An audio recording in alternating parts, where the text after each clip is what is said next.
March 23, 1945, 2100 hours. The western bank of the Rhine, near Wesel, Germany.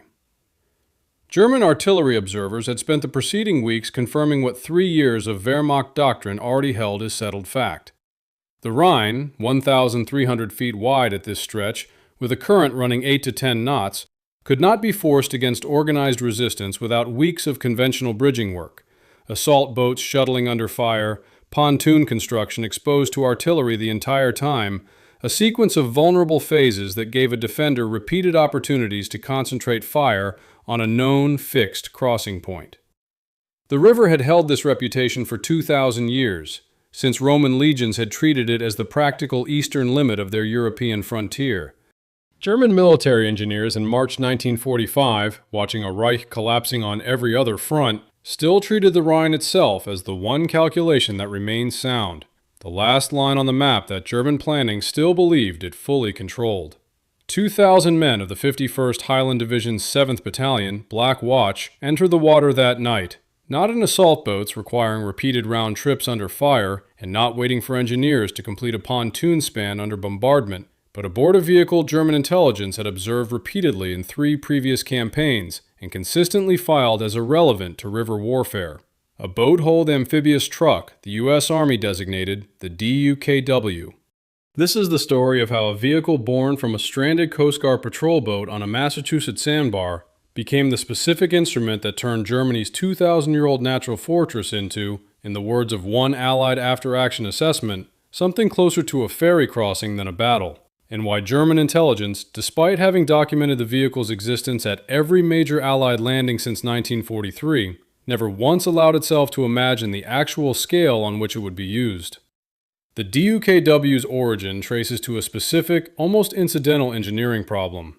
In April 1942, a Coast Guard patrol boat ran aground on a sandbar near Provincetown, Massachusetts, and no available truck could reach it across the combination of surf and soft sand separating the shoreline from the stranded vessel. The Office of Scientific Research and Development assigned engineer Palmer Putnam to the resulting problem of building a vehicle that could move seamlessly between water and land. Putnam brought in yacht designer Rod Stevens Jr. of the naval architecture firm Sparkman and Stevens and engineer Dennis Polston to work out the hull. Ford Motor Company, approached first, declined the project on the grounds that the required timeline was unworkable. General Motors' Yellow Truck and Coach Manufacturing Company in Pontiac, Michigan, accepted the contract on April 23, 1942, and produced a first working prototype by June 2, 38 days later. The collaboration itself is worth noting for how unusual its composition was by pre-war standards. A physicist turned engineer, a competitive sailing yacht designer with no prior military contracting experience, and an ornithologist engineer who had spent the 1930s studying bird migration patterns before the war redirected his career, working together against a deadline measured in weeks rather than the years a comparable peacetime vehicle program would typically have consumed. None of the 3 had a background that obviously predicted involvement in a military procurement program, and the project's eventual success owed less to any one individual's specialized credentials than to the speed with which the wartime research apparatus could assemble an ad hoc team and get a contract to a manufacturer within days of identifying the underlying problem. The vehicle combined a standard GMCCCW 2.5-ton truck chassis with a welded, watertight hull. Its name followed GMC's internal model coding convention, rather than any acronym with separate meaning. D for the 1942 design year, U for utility, K for front-wheel drive, W for dual rear axles. A handful of specific engineering choices made it genuinely capable rather than merely amphibious in principle. A central tire inflation system, among the first fielded on any production vehicle, let the driver vary tire pressure on the move, dropping to roughly 10 to 12 pounds per square inch for traction in sand or mud, and returning to 40-plus pounds per square inch for sustained road travel. A propeller driven off the main transmission through a separate transfer case gave the DUKW roughly 5.5 knots of water speed, with a rudder linked to the same steering wheel used on land, so a driver transitioning from water to a riverbank did not need to switch control systems mid-maneuver. Major General Jacob Devers watched an early demonstration in June 1942 and ordered development immediately, with an initial contract for 2,000 units. By the war's end, GMC had built 21,147 DUKWs at a peak rate of roughly 525 per month at a unit cost of approximately $10,750, close to 7 times the cost of a Jeep, financed largely by the fact that the vehicle shared its engine, transmission, axles, and the bulk of its mechanical components with the standard CCKW truck already in mass production at a separate scale of 562,750 units. Any mechanic trained on the standard Army truck could, with minimal additional instruction, maintain a DUKW. Spare parts moved through the same supply chain already feeding hundreds of thousands of conventional trucks, rather than through any dedicated, lower-volume logistics stream that a more specialized vehicle would have required. The institutional structure built around the vehicle mattered as much as the vehicle itself. The Army organized DUKW operations into dedicated amphibious truck companies, typically 50 vehicles with trained crews who drilled specifically on river crossing procedures rather than simply being issued the vehicle alongside their existing duties. This organizational choice meant that by March 1945, the soldiers actually driving DUKWs across the Rhine had, in many cases, already executed comparable operations at 3 or 4 previous landings, accumulating a body of practical experience in current calculation, exit point selection, and emergency bilge pump procedure that no written manual alone could have substituted for. The British forces operating their own DUKW allotment under American training, supplemented by roughly 2,000 additional vehicles received through Lend-Lease, while Canadian units fielded approximately 800 units with modifications specifically adapted for cold weather operation, together representing a multinational logistics effort organized around a single standardized vehicle platform that no comparably coordinated equivalent existed on the German side of the war by 1945. By the time the vehicle reached the Rhine in March 1945, it had already operated at Sicily, Salerno, Anzio, and Normandy, a service record German intelligence had documented in detail without drawing the conclusion that mattered. A February 1945 assessment compiled by Army Group H estimated total Allied amphibious vehicle holdings suitable for river operations at somewhere between 100 and 150 units. The actual total in the 21st Army Group sector alone exceeded 2,000, organized into dedicated amphibious truck companies of roughly 50 vehicles each, with crews who had spent the preceding weeks rehearsing river crossing procedures specifically on the Maas River in conditions chosen to approximate the Rhine's current. The specific texture of this intelligence failure is worth examining in more detail than a single mistaken estimate suggests, because the underlying error recurred across multiple separate assessments rather than appearing once and being corrected. A separate German intelligence report from the same period categorized the DUKW explicitly as useful for post-beachhead supply operations, but unsuitable for assault use, a classification that was not unreasonable given how the vehicle had actually been employed in the earlier Mediterranean and Normandy landings, where it had indeed functioned primarily as a logistics asset, moving supplies from ship to shore after infantry had already secured the beach by more conventional means. The error was not a failure to observe the vehicle's existing employment pattern. It was an assumption that the existing pattern represented the vehicle's full operational ceiling, when in fact American planners had simply not yet had occasion to use it any other way. The German military had, in fact, developed a broadly comparable vehicle of its own, the Land-Wasser-Schlepper, an armored, tracked amphibious tractor that carried fewer troops than a DUKW, but offered better protection and superior performance in mud and deep snow, genuinely sophisticated engineering by any technical measure. Its waterproof track system and reliable bilge pumps represented real solved engineering problems that German designers had worked out independently and competently. Germany produced approximately 100 of them across the entire war, built from specialized components requiring skilled craftsmen and scarce armor-grade steel, at a unit cost on the order of 7 times a single DUKW. The gap was not a gap in engineering talent. It was a gap in the number of working hands and standardized components a wartime economy could direct toward a single vehicle class at once. Post-war German assessments of why the gap had gone unrecognized converged on a specific, almost self-referential explanation. German analysts, constrained by what their own industrial base could realistically produce, projected the same constraint onto an opponent operating under entirely different conditions, and consistently filed reports describing the DUKW as useful chiefly for ship-to-shore supply work after a beach was already secured. A vehicle category, not a vehicle that could substitute for an entire river crossing doctrine. The defensive picture on the German side of the river in March 1945 was, on paper, still substantial. Since September 1944, roughly 200,000 conscripted civilian laborers had reinforced the west wall's extension toward the Rhine, adding an estimated 3,000 bunkers and gun positions. Field Marshal Albert Kesselring, who had taken over Western Theater Command after Gerd von Rundstedt's dismissal, planned around an assumption that any Allied crossing would require 48 to 72 hours to establish a viable bridgehead, a window in which the roughly 150 operational armored vehicles of the 47th Panzer Corps, the principal mobile reserve covering nearly 200 miles of front, were expected to counterattack and destroy whatever foothold the Allies had managed to establish.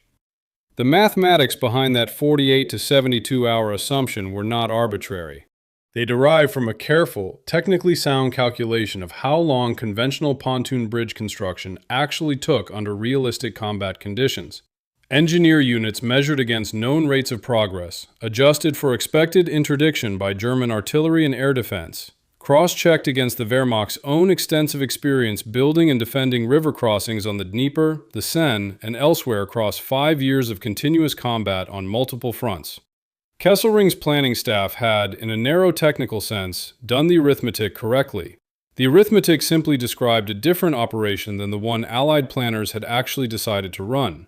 The reinforcements actually available to hold the immediate river line by this point in the war reflected how thoroughly Germany's manpower reserves had already been consumed. General Alfred Schlemm's 1st Parachute Army, among the more capable formations remaining in the West, had lost roughly 90,000 men killed, wounded, or captured in the preceding Reichswald fighting. A 6-week battle through dense forest terrain in February and early March 1945 that had already cost the formation most of its experienced cadre before it withdrew to its final defensive positions along the river.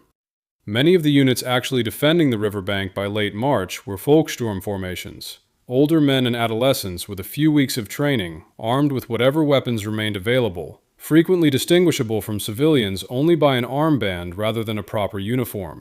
The gap between the formal order of battle Kesselring's planning assumed and the actual fighting quality of the men occupying specific riverbank positions by late March had widened considerably over the preceding months, even before the amphibious assault made the gap functionally irrelevant by bypassing fixed positions entirely. At 1700 hours on March 23rd, the preparatory bombardment began. More than 4,000 Allied guns, ranging from 25-pounders to 240mm howitzers, sustained for roughly 4 hours along the chosen crossing sectors. German observers positioned along the eastern bank reported the bombardment as a continuous, unbroken wall of light and noise rather than distinguishable individual impacts, an intensity consistent with the volume of supporting fire Allied planners had assembled specifically to suppress German artillery positions during the vulnerable opening minutes of the crossing itself. Under cover of that barrage and the following darkness, the first DUKWs entered the water at 2100 hours, each carrying 12 fully equipped Black Watch soldiers plus a 2-man crew. Navigation lights shielded to remain visible only from directly behind the vehicle to mark entry and exit points for the boats following. The current, faster than rehearsed on the Maas, pushed several vehicles hundreds of yards downstream of their intended landing points. Because a DUKW could climb out at essentially any bank with a reasonable slope rather than requiring a pre-surveyed exit point, the drift cost time rather than the mission itself. What unfolded over the following hours was, in a specific technical sense, not what either side's doctrine had modeled. German defensive planning assumed a small number of identifiable, fixed crossing points that artillery could pre-register and counterattack forces could target directly. The standard sequential pattern of suppress, cross in boats, establish a small bridgehead, build a bridge under fire, reinforce gradually, and only then commit armor. DUKWs broke this sequence by removing the bridge from the equation entirely. A vehicle that could enter the river anywhere a bank permitted and exit anywhere a bank permitted on the far side did not produce a single bridgehead a German commander could identify and concentrate fire against. It produced, within hours, infiltration across a front Allied planners measured in dozens of miles rather than a handful of discrete points. By dawn on March 24th, German units were reporting contact patterns that did not match anything their training had prepared them to interpret. Forces with heavy weapons, mortars, anti-tank guns, machine gun sections, were appearing several miles inland from any crossing site German artillery had registered, having driven there directly from the riverbank rather than waiting for a bridge to be completed behind them. At 1,000 hours that same morning, Operation Varsity began. More than 1,700 transport aircraft and over 1,350 gliders delivering roughly 16,000 paratroopers and glider infantry from the U.S. 17th Airborne and British 6th Airborne Divisions, the largest single-day airborne operation in military history conducted in daylight, a deliberate choice that traded the concealment of a night drop for the navigational precision daylight allowed, on the calculation that German anti-aircraft defenses along the approach corridors had already been substantially degraded by the preceding bombardment and fighter sweeps. The operations planning represented a deliberate departure from how earlier Allied airborne assaults had been conceived. Market Garden, 6 months earlier, had dropped airborne forces well behind German lines, specifically to seize and hold ground, bridges, road junctions, independently of any ground force advance, a strategy that had proven catastrophically vulnerable when the relieving ground force failed to arrive on schedule. Varsity's planners deliberately chose the opposite approach: drop close enough to the river that the airborne force would be operating within range of friendly artillery from the opening minutes, and within reach of the same amphibious resupply network already crossing the water behind it. This single planning decision changed what an airborne division could actually accomplish once on the ground. DUKWs could carry ammunition and medical supplies directly to airborne positions that, in earlier operations, would have depended entirely on aerial resupply drops, themselves vulnerable to German anti-aircraft fire and frequently scattered far from the troops who needed them. Or an independent ground link-up that might take days to materialize, if it materialized at all. Wounded paratroopers could be evacuated on the same vehicle's return trips across the river, a capability with no real precedent in any earlier airborne operation of the war. The airborne assault and the amphibious crossing were not, in the operational sense, two separate actions happening to occur on the same day. They were components of a single integrated plan, each one's effectiveness depending directly on the other's success. The British contribution brought a parallel capability operating on a similar logic. The 79th Armored Division's roughly 600 Buffalo LVT amphibious tractors, each carrying up to 30 men, crossed alongside the American DUKWs in what amounted to the largest combined amphibious river crossing operation in military history to that date. The Buffalo and the DUKW were not redundant systems performing the same function. The Buffalo's track design suited it better to carrying infantry directly into combat in a single wave, while the DUKW's road-capable wheels and cargo flexibility suited it better to the sustained, repeated logistics runs an extended operation required. Deploying both together, rather than standardizing on a single vehicle type, let each formation match the specific vehicle to the specific task, rather than forcing every mission through a single design's limitations. By 0800 on the 24th, 3 full Allied divisions had crossed with their complete equipment loads, a throughput figure German planning, built around expectations tied to a single completed bridge, had no comparable category for. The logistics figures from the first 48 hours describe the practical mechanism behind the collapse more precisely than any single tactical anecdote can.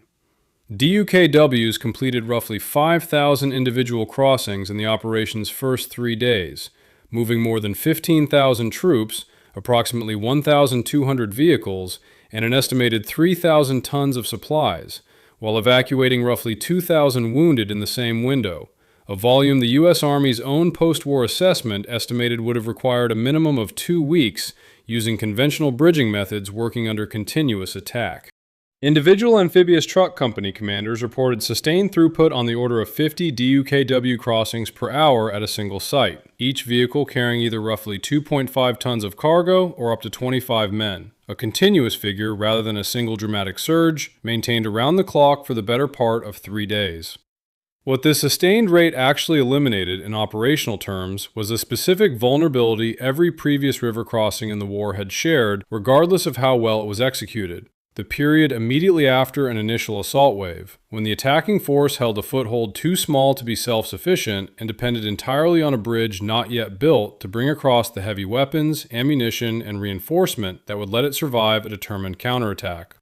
At Anzio and at the Rapido, German counterattacks had specifically targeted this exact window, the hours or days before adequate firepower could be ferried across to make the beachhead self-sustaining.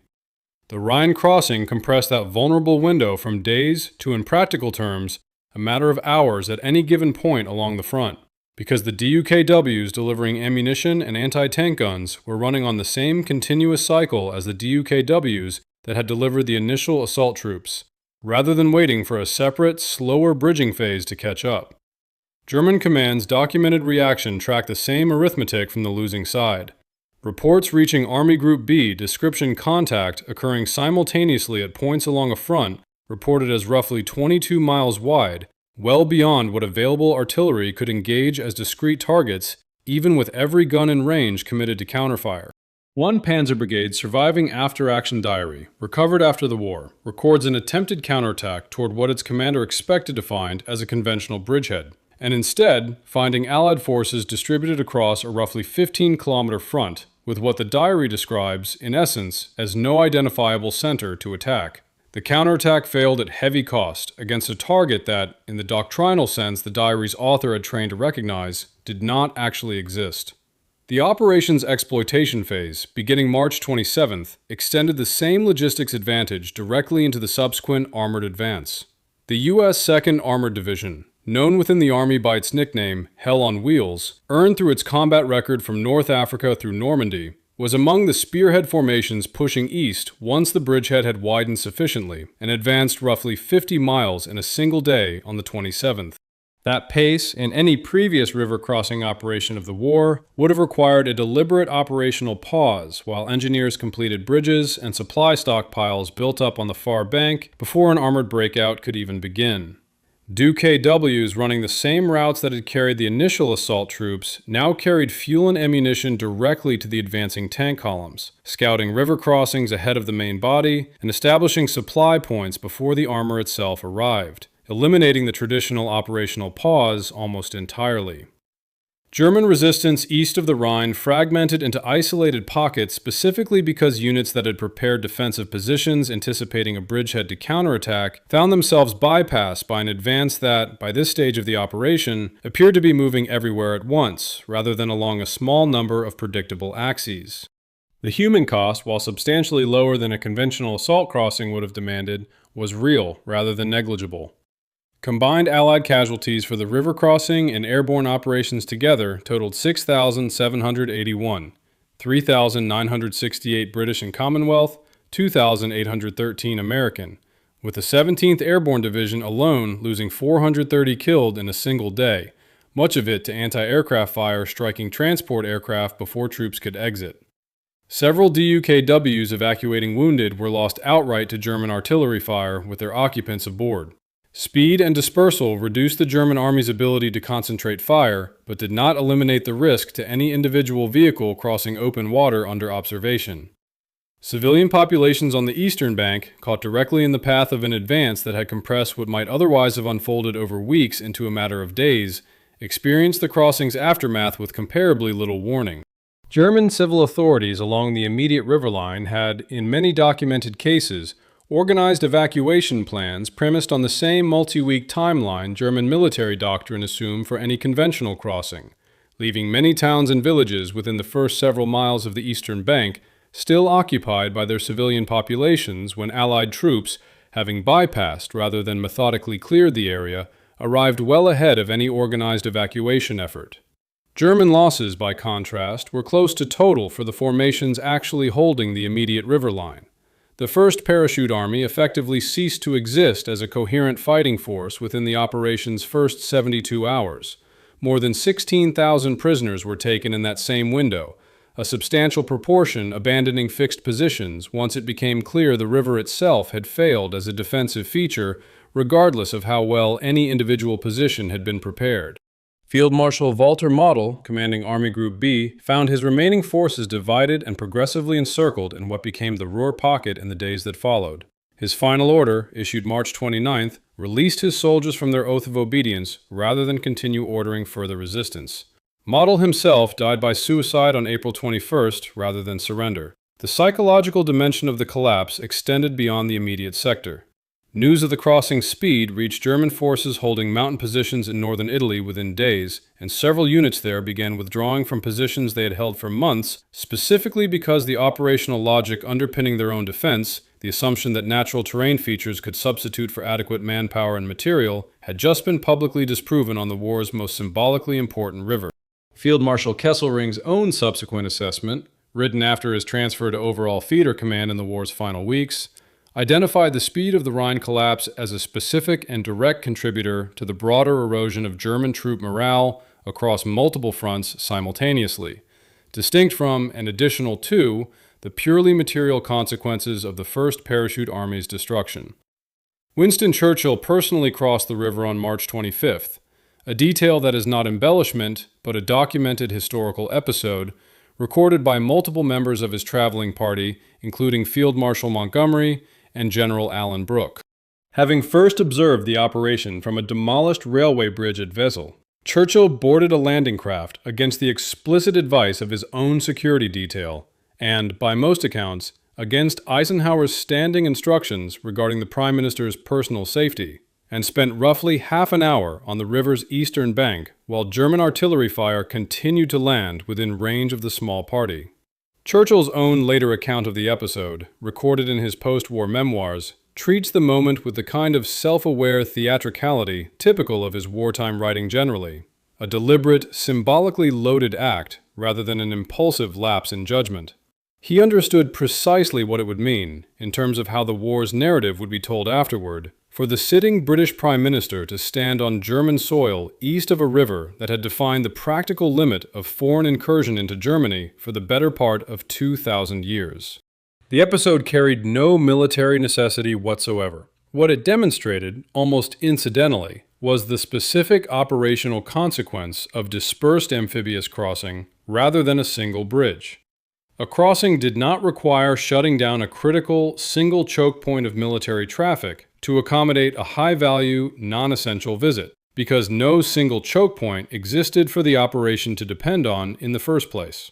A similar gesture attempted during a conventional, single bridge crossing would have meant either delaying military traffic across the one available span, or accepting a level of personal risk to the Prime Minister that Eisenhower's staff would almost certainly have refused to authorize at any price.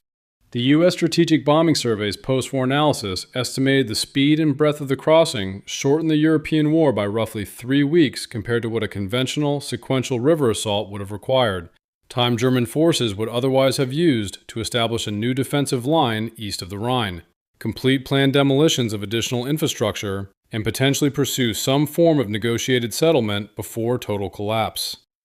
By April 1st, the pace of the Allied advance into Germany's interior had encircled the Ruhr industrial region before German forces could complete the demolition of factories and bridges within it.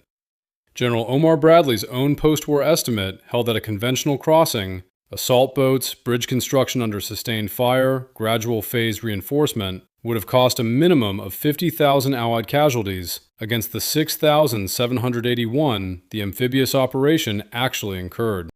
The encirclement of the Ruhr carries its own specific strategic weight, beyond the immediate tactical victory at the river.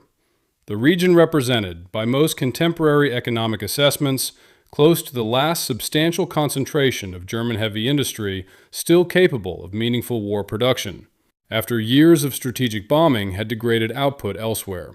Coal, steel, and the manufacturing capacity that fed what remained of German tank and artillery production.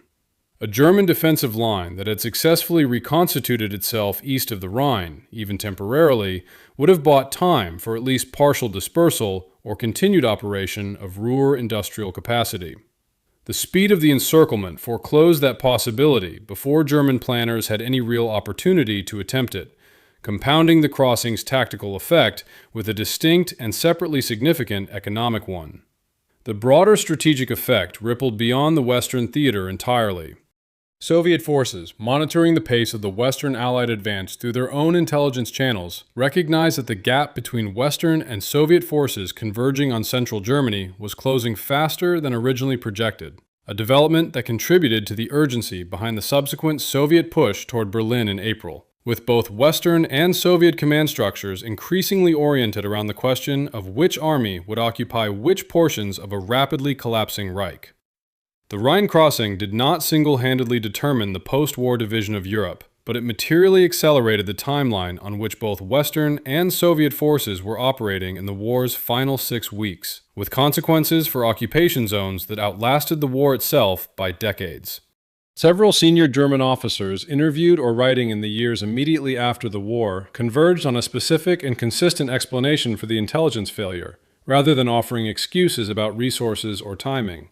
Reinhard Gehlen, who had served as chief of Foreign Armies East and went on to found West German post-war intelligence, wrote that German analysts had catalogued the DUKW meticulously across every campaign in which it appeared and simply never extrapolated to the actual scale of deployment, constrained, in his own assessment, by the fact that Germany's industrial capacity could only produce a handful of comparable vehicles, which led German planners to unconsciously assume their opponent faced a similar ceiling. Heinz Guderian, the architect of German armored doctrine, offered a comparably direct post-war assessment of the broader pattern. German military culture had perfected the art of war, American industrial culture had perfected the business of war, and at the Rhine, the business had defeated the art. Not through more elegant equipment, but through a vehicle that was, by his own description, neither sophisticated nor especially well protected, made decisive purely by being available in numbers no defensive doctrine had been built to absorb. This assessment deserves to be taken seriously without being allowed to flatten into pure technological determinism, because the operation's actual mechanics depended on more than vehicle count alone. The specific doctrinal innovation, using DUKWs as the primary assault echelon rather than a follow-on logistics asset, landing airborne forces close enough to the river to be resupplied by the same amphibious vehicles crossing behind them, and accepting the dispersal of crossing points across a wide front rather than concentrating at a small number of heavily defended sites, required a planning staff willing to discard the conventional sequential model entirely rather than simply scaling up its existing phases. The vehicles made the new doctrine possible. They did not, by themselves, generate the doctrine. The specific planning sequence behind that decision involved a deliberate evaluation conducted by staff officers at both the American and British Army Group level in the weeks preceding the operation, of whether existing assault boat doctrine could simply be scaled up using a larger number of conventional small craft rather than committing to an entirely amphibious vehicle-based assault echelon. The evaluation concluded that scaling the conventional approach would have multiplied the existing vulnerabilities. More boats meant more individually exposed vessels making repeated round trips under fire. Not a fundamentally different risk profile, simply a larger version of the same one. The decision to commit instead to DUKWs and Buffaloes as the primary assault vehicle, rather than treating them as a useful supplement to a conventionally structured crossing, was the specific moment at which Allied planning diverged from what an incremental improvement on prior river crossing operations would have produced. The German Army's own post-war operational study, compiled by officers held in Allied custody and completed in 1946, included a specific material accounting that the surviving record makes unusually concrete. The rubber, steel, and aluminum required to build a single Land-Wasser-Schlepper's waterproof tracked hull and pump system, by the study's own estimate, would have stretched to produce roughly 6 to 7 DUKW hulls, using the simpler welded steel design and the rubber compounds already standardized for ordinary truck tires. The comparison was not offered as an excuse. It was offered as the specific arithmetic the German vehicle's own superior engineering had quietly required, expressed in the one currency, raw material allocated to military production under active strategic bombing, that German planners by 1944 could no longer treat as abundant. The vehicle's service did not end with Germany's surrender on May 7, 1945.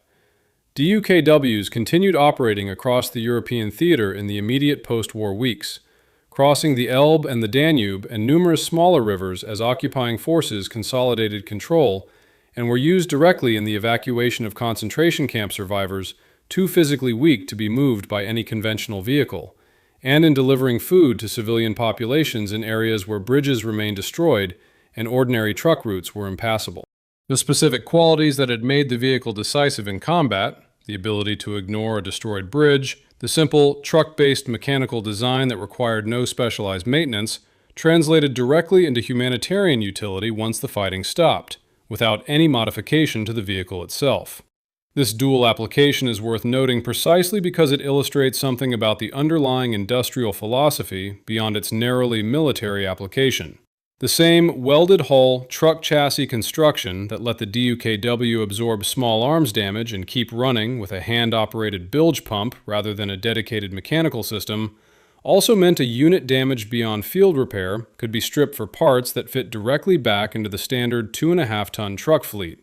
A salvage loop the Land-Wasser-Schlepper's purpose-built components could not support, since nothing else in German service used the same tracked waterproofing assembly.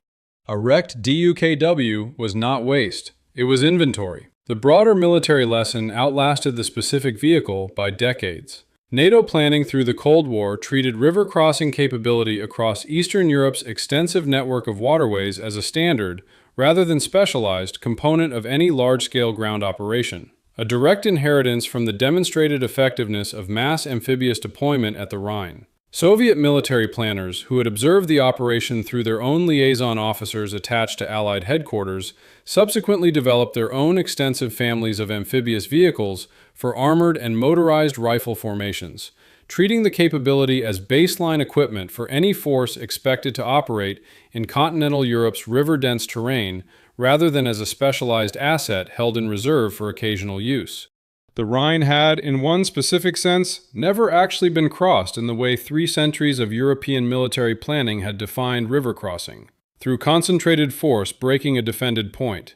It had been rendered irrelevant by an industrial decision to manufacture more than 21,000 vehicles capable of treating any sufficiently sloped riverbank as an acceptable point of entry and exit, distributed widely enough that no single German formation, however well prepared, ever had a fixed target to defend. German engineers had correctly calculated everything about the river itself, its width, its current, the time a conventional bridging operation under fire would genuinely require. What the calculation never accounted for was an opponent who had already decided, 3 years earlier and several thousand miles away, that the river's defenses would simply not be where German doctrine expected them to be tested. The specific failure was not a failure of German engineering, which had produced, in the Land-Wasser-Schlepper, a technically superior individual vehicle. It was not a failure of German tactical planning, which had calculated the conventional crossing timeline with genuine precision based on extensive combat experience.